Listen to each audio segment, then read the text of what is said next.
Assalamualaikum warahmatullahi wabarakatuh. Selamat pagi semuanya. Selamat berjumpa kembali dengan teacher pada kesempatan kali ini. Bagaimana kabar anak-anak semua? Teacher harap semoga semuanya ada dalam keadaan sehat. Baik anak-anak semua, jika kalian sudah siap untuk mengikuti pelajaran pada hari ini, silakan kalian untuk menyiapkan buku tulis dan buku paketnya, serta juga peralatan tulisnya. Sudah siap semuanya? Baik, kalau sudah siap, sebelum kita memulai pembelajaran, marilah kita untuk berdoa terlebih dahulu. Anak-anak, untuk kesempatan kali ini kita akan belajar bersama tentang peran ekonomi dalam menyejahterakan masyarakat, di mana pada bab ini kita akan mempelajari tentang jenis-jenis usaha berdasarkan cara pengelolaannya serta pengaruh kegiatan ekonomi terhadap kesejahteraan masyarakat. Kegiatan usaha yang ada di masyarakat dikelola oleh yang pertama adalah usaha persorangan. Apa itu usaha persorangan? Usaha persorangan itu dimiliki oleh satu orang. Pemilik usaha juga merupakan pengelola usaha. Dan yang kedua adalah usaha kelompok. Apa itu usaha kelompok? Usaha kelompok adalah usaha yang dikelola dan dimiliki oleh lebih dari satu orang. Anak-anak, baik usaha persorangan maupun usaha kelompok, masing-masing mempunyai kelebihan dan kekurangannya. Kita akan lihat kelebihan dari usaha perorangan. Kelebihannya adalah yang pertama, pemilik dapat mengembangkan usaha sesuai dengan keinginan sendirinya. Yang kedua, keuntungan yang diperoleh dapat dinikmati sendiri.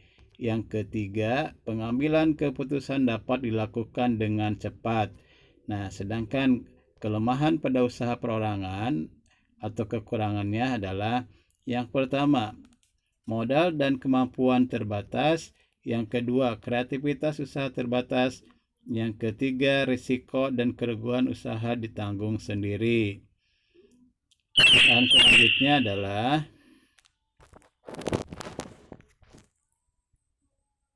kelebihan dan kekurangan pada usaha kelompok. Kelebihannya, yang pertama adalah modal lebih banyak karena berasal dari beberapa orang. Yang kedua, risiko dan kerugian usaha ditanggung bersama. Yang ketiga, ide dan kemampuan usaha lebih banyak. Dan kekurangan pada usaha kelompok adalah yang pertama, pengambilan keputusan harus sesuai dengan kesepakatan bersama. Yang kedua, keuntungan dibagi dengan pemilik modal lainnya. Dan yang ketiga, kelangsungan usaha tidak menentu karena rawan perbedaan pendapat antar pemilik modal. Nah, itu adalah kelebihan dan kekurangan pada usaha perorangan dan usaha kelompok. Untuk selanjutnya,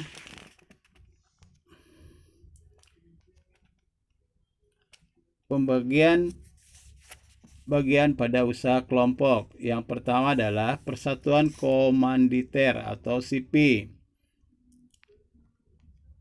SIPI didirikan oleh beberapa orang anggota SIPI. Di dalam anggota SIPI itu ada anggota aktif dan ada anggota pasif. Anggota aktif yaitu anggota yang menanamkan modal sekaligus menjalankan kegiatan usaha. Sedangkan anggota pasif yang hanya menanamkan modal. Selanjutnya adalah firma atau FA. Didirikan oleh 2 orang atau lebih. Pada umumnya, para pendiri firma adalah orang-orang yang sudah saling mengenal dan saling percaya. Firma dijalankan oleh para anggotanya. Anak-anak, maju mundurnya firma itu selalu ditanggung bersama. Resiko tindakan seseorang anggota firma harus ditanggung bersama. Misalnya, jika salah satu anggota mempunyai hutang atas nama firma kepada pihak lain, maka hutang tersebut ditanggung bersama oleh seluruh anggota. Selanjutnya adalah perseroan terbatas atau PT. Perseroan terbatas atau PT adalah perusahaan yang didirikan oleh dua atau lebih. Modal perseroan terbatas berasal dari penjualan saham. Saham, apa itu saham? Saham itu adalah surat berharga yang menjadi bukti kepemilikan perusahaan. Saham dapat diperjualbelikan kepada orang lain. Pemilik saham yang merupakan pemilik perseroan terbatas bertanggung jawab terhadap perusahaan secara terbatas. Artinya, tanggung jawab hanya sebatas pada modal yang disetorkan.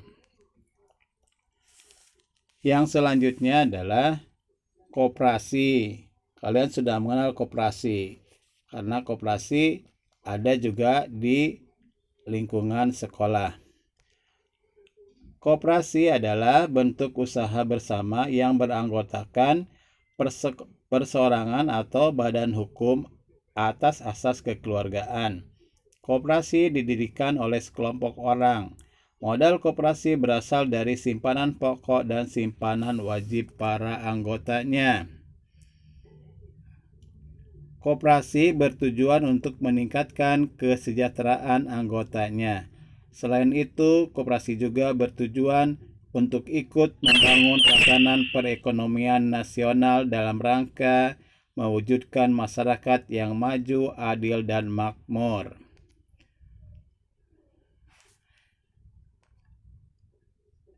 Selanjutnya adalah kegiatan ekonomi. Kegiatan ekonomi dibagi menjadi yang pertama adalah produksi.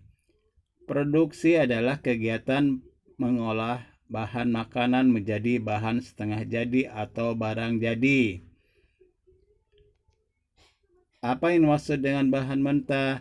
Bahan mentah adalah bahan yang berasal dari alam dan harus diolah terlebih dahulu untuk memenuhi kebutuhan. Bahan setengah jadi adalah bahan yang sudah mengalami pengolahan namun perlu diolah lebih lanjut agar dapat digunakan. Dan bahan jadi adalah bahan yang telah selesai diolah sehingga dapat langsung digunakan. Kegiatan ekonomi yang lainnya adalah distribusi. Distribusi adalah kegiatan menyalurkan barang dan jasa dari tempat produksi atau produsen kepada orang yang memerlukan barang produksi atau konsumen. Distribusi dibagi menjadi beberapa. Yang pertama adalah agen. Agen adalah pedagang yang menyalurkan barang langsung ke produsen. Yang kedua adalah grosir atau pedagang besar, yaitu pedagang yang membeli barang dalam jumlah besar untuk kemudian dijual kembali kepada pedagang lain. Dan yang ketiga adalah pedagang eceran atau pengecer, yaitu pedagang yang menjual barang langsung kepada konsumen. Kegiatan ekonomi yang lain adalah konsumsi. Konsumsi adalah kegiatan menggunakan atau memanfaatkan barang dan jasa untuk memenuhi kebutuhan hidup.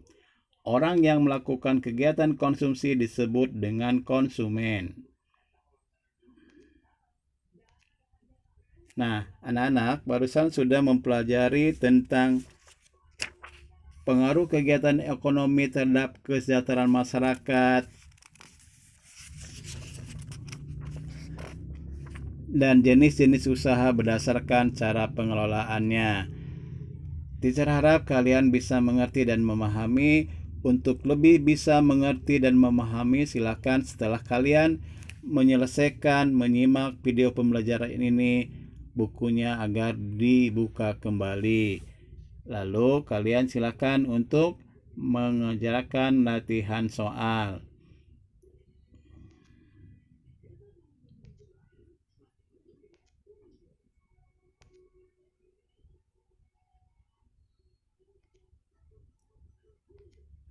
Baik anak-anak, jika sudah selesai menyimak, terima kasih sebelumnya karena kalian telah menyimak pembelajaran pada kesempatan ini. Mudah-mudahan ilmu yang dapat bisa memberikan manfaat untuk kita semua. Sampai ketemu lagi di pembelajaran berikutnya. Terima kasih. Wassalamualaikum warahmatullahi wabarakatuh.